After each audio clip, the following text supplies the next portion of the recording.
Hello and welcome. Thank you so much for choosing to join us today. My name is Thabi and this is Thabi Talks right here on the Wild West Show Radio TV. And today I'm speaking to the newly elected mayor of Merafong local municipality. His name is Muhammad Sello. How are you, sir? Well, and yourself, Me, I'm good. Before we even continue, I was talking to your people and I heard them calling you Major. Why do they call you Major? in English, obviously, executive mayor. Kasitswana ke Radoropo, Kasixhosa ke Sodolopi. Yes. Then in Afrikaans ke Burgemeester. Okay. But because you become a major person, then people tend to use the word major.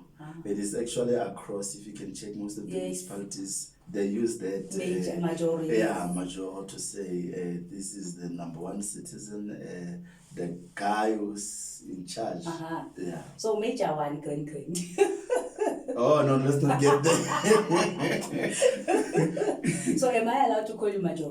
Yeah, you are allowed to call me major. Although I prefer to be called by my name because you know these positions. Once someone's on it, there are people who still call you executive mayor. Yeah, man. And I know because I certainly it's a new position, but I think it goes with the respect that is attached to the position. Yes. And Lorna, as we discharge our responsibilities, what is expected of us, obviously will dictate how people treat us.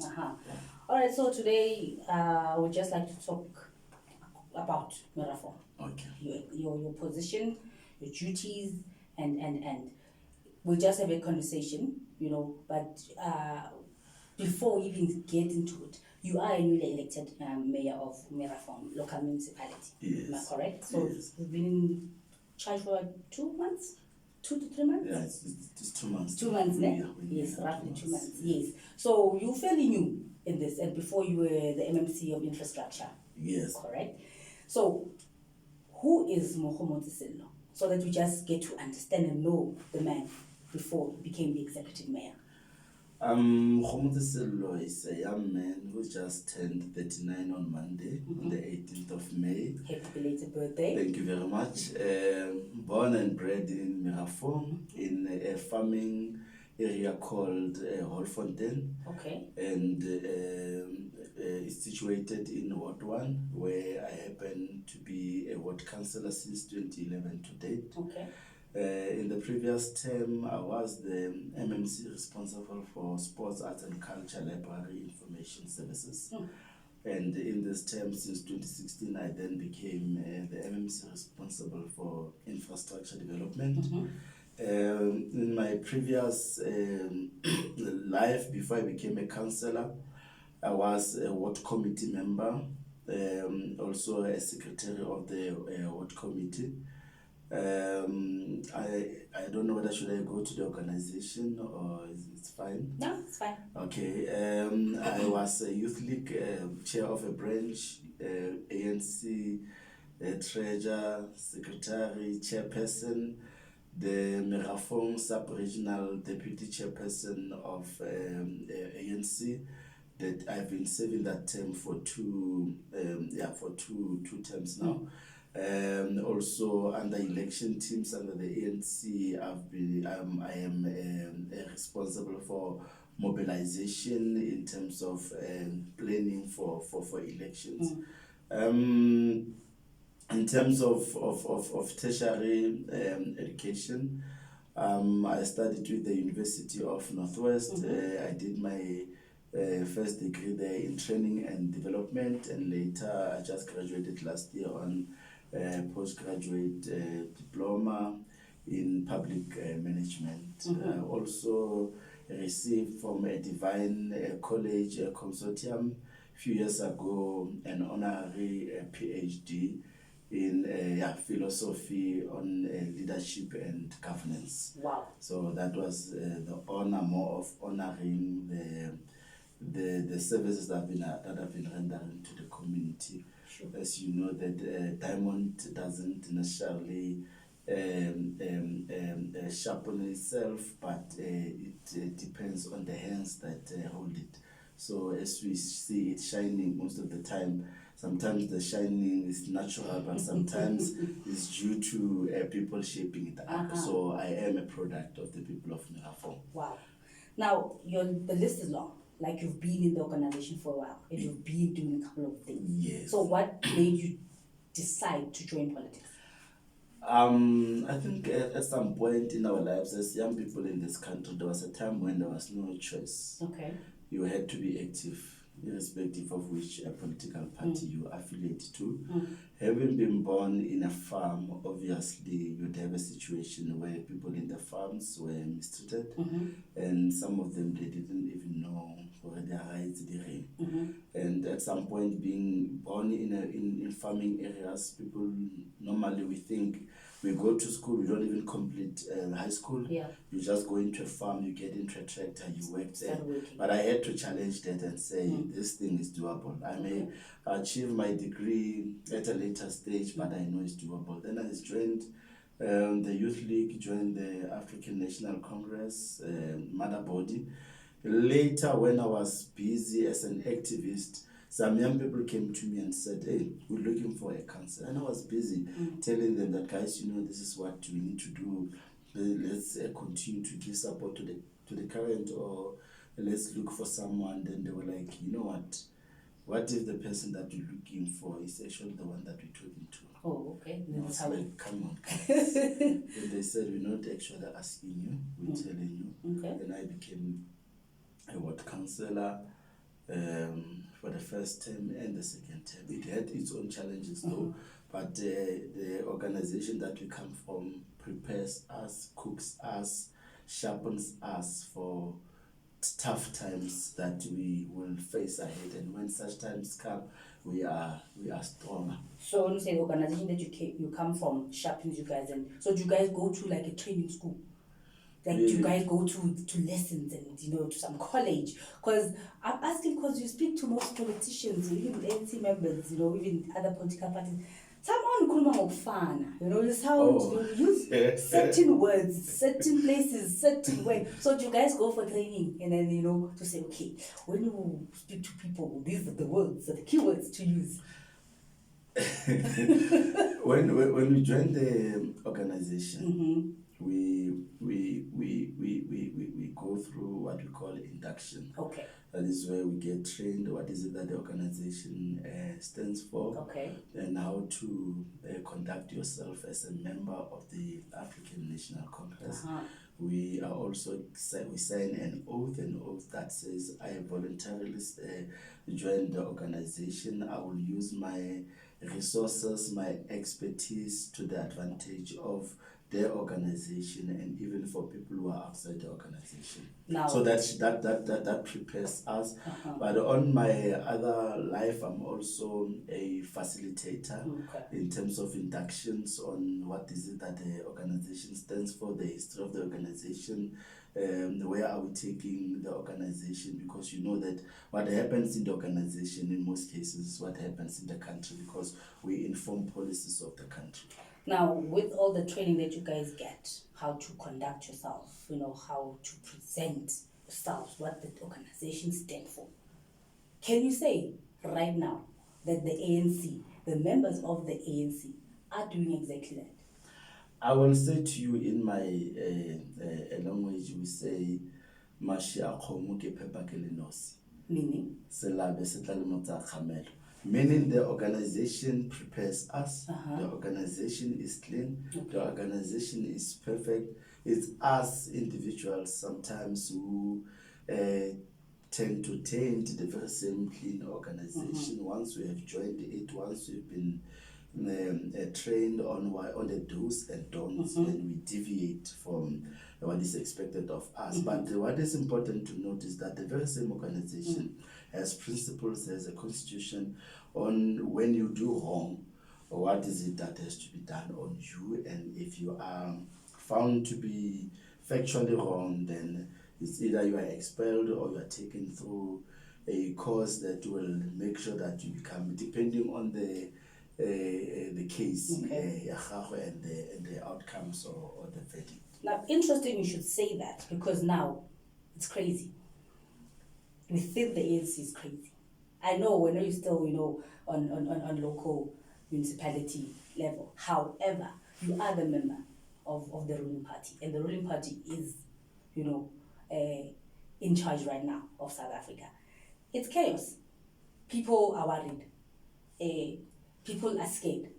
Because within the organization, like you said, the organization obviously is discipline, it's got principles and there's structures in place to say, should you do this should happen. But it's not happening. Why do you think it's not happening? I mean, there's members of the ANC that, hey, my daughter, the organization is struggling to keep in check. Organization is struggling to discipline and take a decisive decision on what should happen. I can go from Abantu Bakdala to go to Uzomo. There's so many. So, because I don't want us to dig deep into those ones. I just want to, touch on this to say what's happening. Why is the ANC not coping? Why are they not sticking to the rules and regulations as penned, within the organization? What's happening? I think I would urge Merafong people, Western people of Gauteng and the country at large, that let's not write the ANC off yet. That why? Why not? Yes, I'm getting there. Okay. That in applying principles of the organization, you don't do it out of pressure. Okay. You do it in a manner that the process is fair, the process is transparent, so that whoever that is subjected to DC or any other processes that seek to correct whatever that could have happened, the person doesn't feel like they are actually not treated fairly.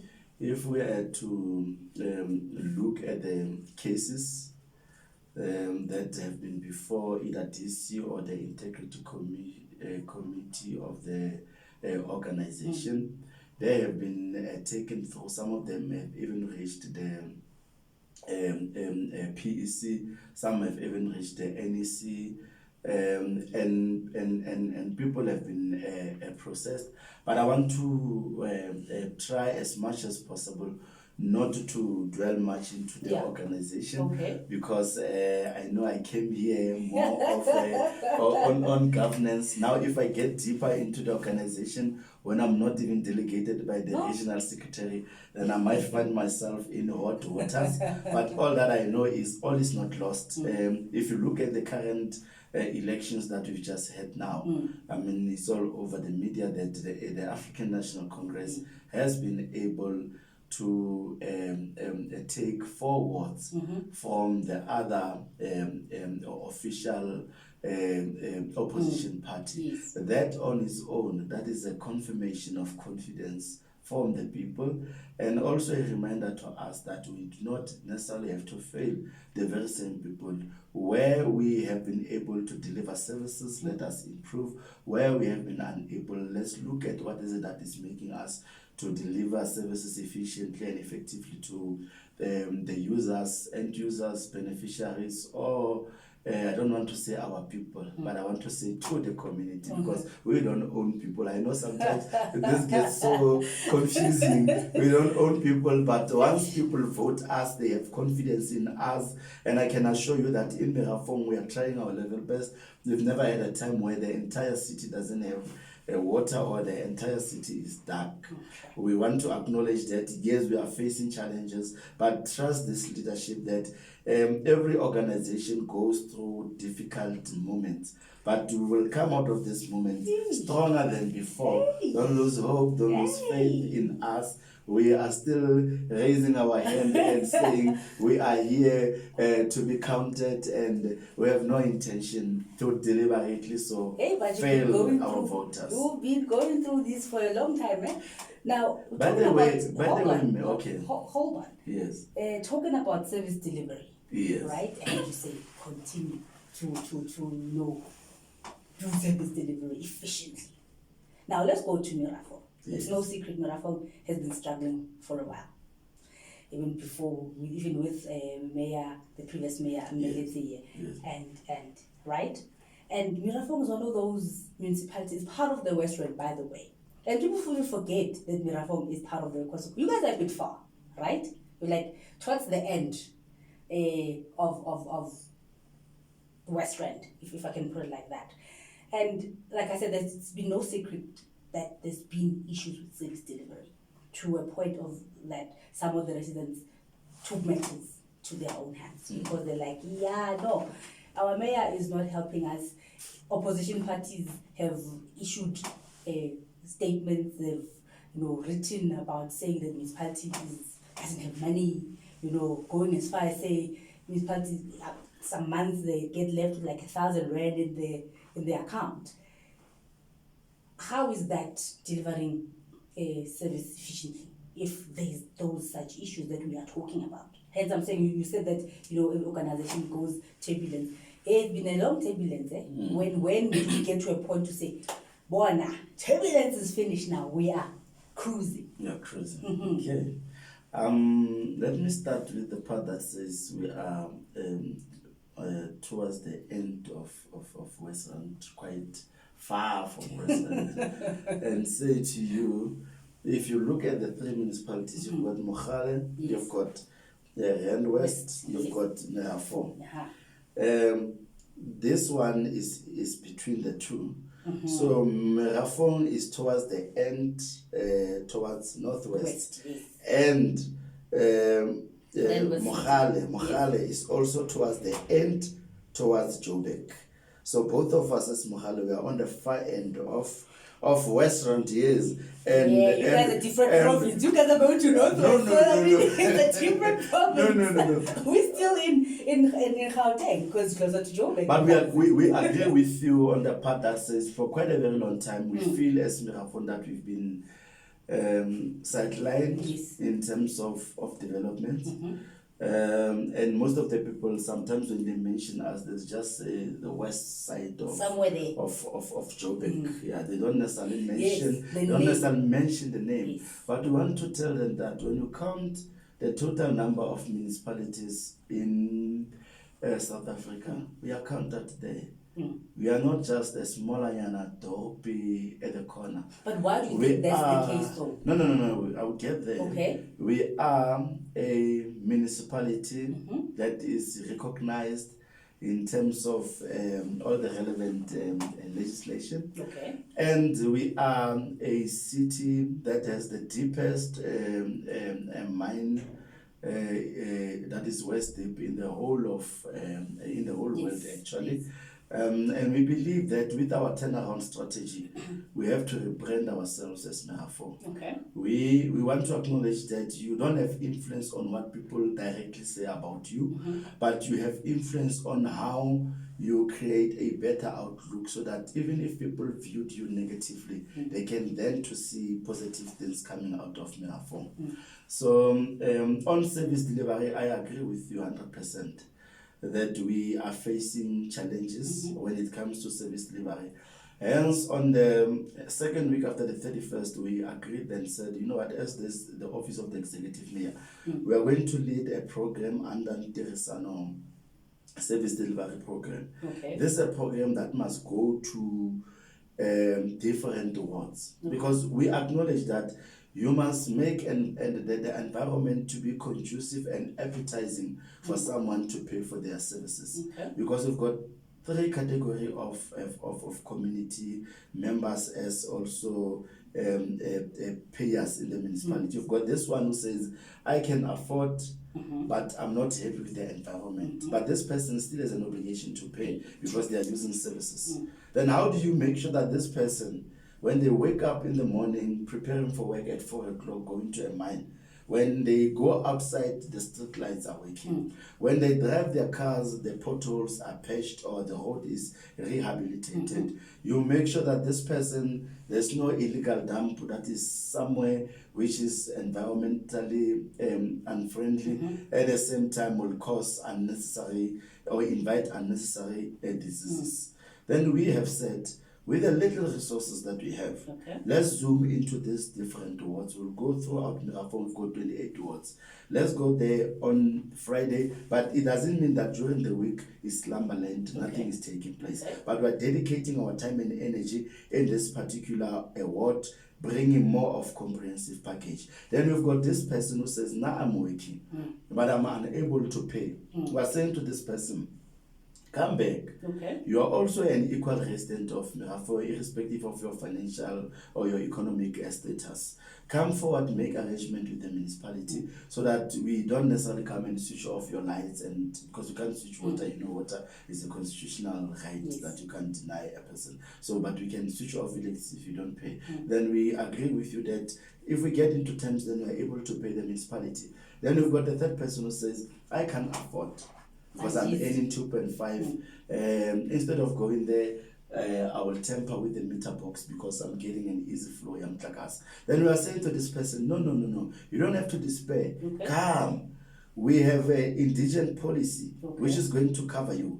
You are not saying you'll be arrested. No. Come, let's work together with you, your ward committee and your ward councillor, to ensure that you also get this indigent policy as a beneficiary. Then from there, we must go for what we call amnesty. Because in our townships, 90% of people have tampered with our pockets. It means you've got people there who are taking in electricity and water for free. Then, because if you can't register your people on the database of indigents, it means you can't claim any money from treasury so that you can recover for the services, for the services that you have actually paid for. So now we are in that process now during this IDP and our budget process to ensure that, guys, for a very long time, maybe we've been imposing things on you. Come, let's listen to you.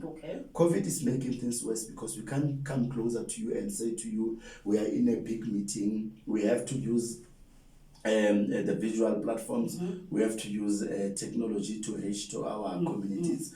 But please email us, write to us.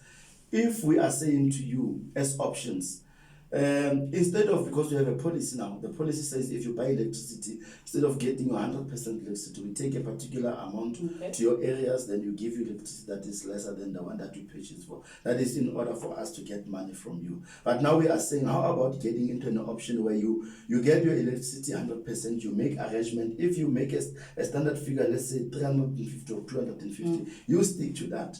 I can tell you, if you calculate all this, for someone who's been not paying electricity, you calculate all this person begins to purchase electricity, purchase water, at the same time pays this 200. We've got 66,525 households. And we are saying at the moment only 20,000, for example, are active people. Now, if you take these people who are 40, from 40 households into this program that I'm talking about, then you are able to get, let's say, 20 million on arrangements.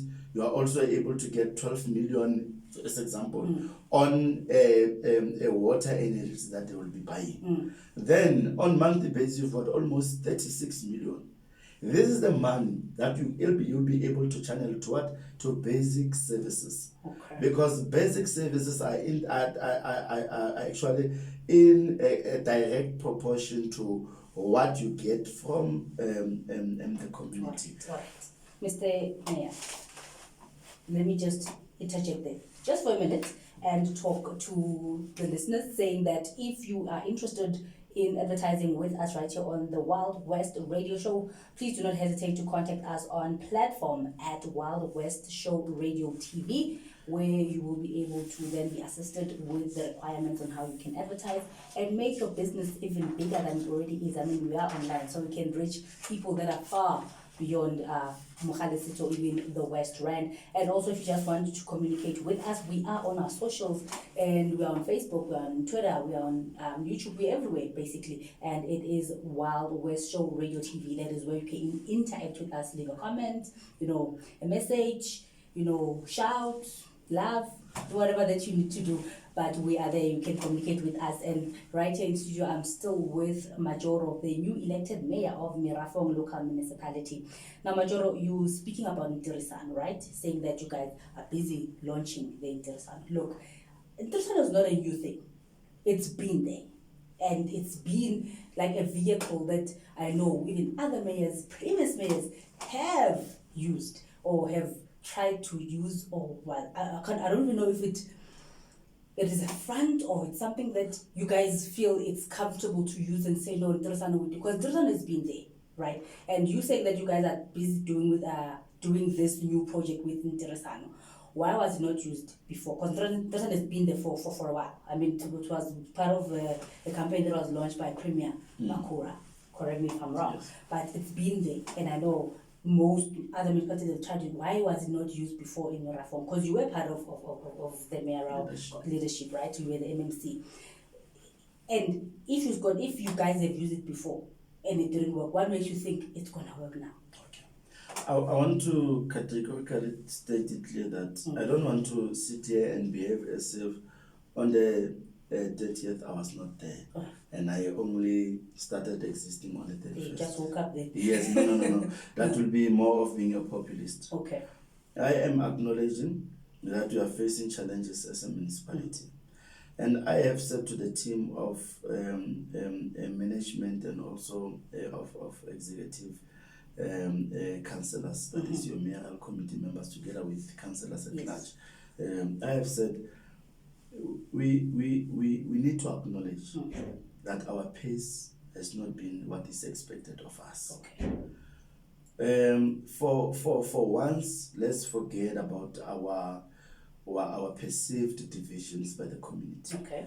For once, let's forget about glorifying one person over the organization that has been the Merafong City Local Municipality. Let's zoom into our own sections. What is it that we have? Okay. Make an audit of what we have. Make an audit of resources that are available. I am 100% sure where I am sitting that those resources will not necessarily help us to reach all the corners of Merafong. Okay. But let's take those few resources and go into the field that is in towards and go there, make an impact. And see if our people will not start also assisting us as a municipality to pay for services. And once they start paying for services, we will be able to ensure that every street is having functional street lights. Every street doesn't have potholes, ensuring that our township is actually clean. And I agree with you, Nteresano has always been there, but maybe there's always been about the pace that we were taking it on. But now we are saying, we've got a plan. We have a turnaround strategy. We had a municipal manager who was unfortunately, due to poor performances, the municipality then we are saying we have the acting municipal manager now because we've got 2 vacancies, that is for the MM and the CFO. We are then saying that what have we learned from that poor performance or non-performance? This is what we have learned, that with the little resources that we have, we can still make an impact. That you need a motivated workforce, a workforce that understands that we've got community works program that we normally call Seriti in Orange, overhauls, Mabo, May Youth, etc. Let us go to these people and say to them, there's no us and them. There's only one municipality. Okay. How do we bring resources together? You are an important resource. When you go into this ward, each ward has plus minus 40 CWP workers. If you put these workers together, they are at around 120. Okay. You take them, you take the workforce of the municipality. You put these teams together. You also get volunteers who say, we'll come and assist the organization, the municipality. Then we go into this area. I'm telling you, there's no in which you can go there and there's no impact. So the feedback that we're getting from the people is quite positive. But we are trying to refrain from a situation where we want to be populist and say that we are doing a magic. There's no magic about it. Okay. It's about making people understand the vision that you have as a leader, making them understand that if I fall, we all fall. Okay. And I also said to management, When we press our ATMs on the 25th of every month, there's money coming out. Do we really know and understand that we've got bosses who are paying for those salaries? And the bosses are the community. If this community one day can decide that we're not going to pay for services, you will then realize that it will be difficult, much as it's an obligation of the municipality to pay you, but you will then understand that at some point taps will run dry. And if we don't make these consumers happy, we won't make them 100% happy. But if they don't see effort for us to making them happy, then we might as well kiss the municipality goodbye. So I think it's more of instilling that positive attitude on our people, for them to understand that it's not a one-man show, it's a collective effort that will take us a bit further. And also engaging the province, engaging national. I can tell you last weekend we had what Mr. Mamabolo calls mobility weekends, where he came into the municipality and he said himself that MMC, you've been on my case for the past 2 years, and I want to appreciate your patience as a MMC back then. I want to appreciate your patience because I kept on saying I will come, but you kept on WhatsApping me. But ultimately I'm here. And you know, there's one thing that is called grace, Mewak. I know we affiliate to different religions, but I'm a Christian. If grace is upon you at that particular time, if the grace has located you, you can't run away from it. At this point, Mr. Mamabolo is responding to say we're coming there. And last weekend, Saturday and Sunday, we were working in Kuzo, Velford, in town, even on provincial roads, closing potholes, and they came with their machinery because now we've got problematic resource. So that program was very much helpful. So that is what intergovernmental relations. We must tap into those intergovernmental relations because there are times and moments when we won't have resources, but sister department or provincial department or national department has those resources. How do we tap there? How do we strengthen the relationship? How do we strengthen the relationship with the mines? And like, for example, we don't have a functional swimming pool in the whole of Merafong. But in Wedella last week, when I had a meet and greet meeting with Harmony, I said we have a community facility there in Wedella where you are mining, and there's nothing kids for them to swim. They have to go to town. How much are you spending as a parent? There are moments when as a parent, even if you're working, you don't have money just to buy bread. You can imagine giving money for your child to go and swim in town. Then the lady said, I remember now that the board is sitting and the board is actually saying we must look for facilities just to close this. Then the lady said, please make put a business plan together. We will rehabilitate that swimming pool because it is part of our plan. So I'm just saying, but if you don't talk, if you don't knock in all these doors, you might think all doors are closed, only to find that some are closed because it's winter time, it's called weather condition. But when you knock, people open doors. Not every door will be positive, but keep on knocking. So all MMCs have been assigned and responsible to ensure that we knock. And once we have knocked, we come together, we regroup, we look at what is it that will work for the community, then we take the community forward. I don't know whether to speak to the turnaround strategy. Executive, very easy. Okay. Put it all together. We're still at it. You're still tuned into the Thabi Talks show right here on the Wild West Show Radio TV. And again, if you do want to advertise with us, want us to help you promote your business worldwide, please contact us on the platform at wildwestshowradiotv.co.za. And again, we are on all social media platforms. Just click, or rather type Wild West Show Radio TV and you will get us. And right now we are pushing, if you just Google that slap, we are just on top. Mr. Mayor, is it true Uguti, the previous municipal manager was related to the previous mayor of Merafong local municipality? Can you repeat that again? Is it true that the previous municipal manager, the lady that got fired, because you said that she was not delivering on her mandate, her job, was related or is related to the previous mayor of Merafong, Meliti? I have no clue. You have no clue? At all. You've never heard of the rumor? At all. Okay. Yes. All right. And is it true that Meliti was not performing as well, hence the abrupt removal of her from being a mayor, and you got appointed in March. The caucus of the African National Congress and Council made its own assessment. Okay. And the assessment was more to say, with the pace that we're having, we will take forever to actually respond to the calls of the community. Okay. How do we then ensure that we speed up the process? And they arrived at a particular decision, a decision that ultimately changed the status quo of the municipality. But like I said, on the 30th, we were there as a collective. We share victories and failures of the municipality together, but we are also zooming into ensuring that we then change the situation for the better. Okay. Yes. Major, I don't want you to lose the spirit. I mean, when you were talking about the plans, you were very vibrant, and I love that, you were very vibrant. Now you're like you're switching again, like, okay, let me go back to my notes. Part of the organization, you need to present yourself, speak in a certain manner, watch your tone. I don't want you to be like that. I just need you to just, You want the energy? Yeah, I need it back, Bob. I need it back.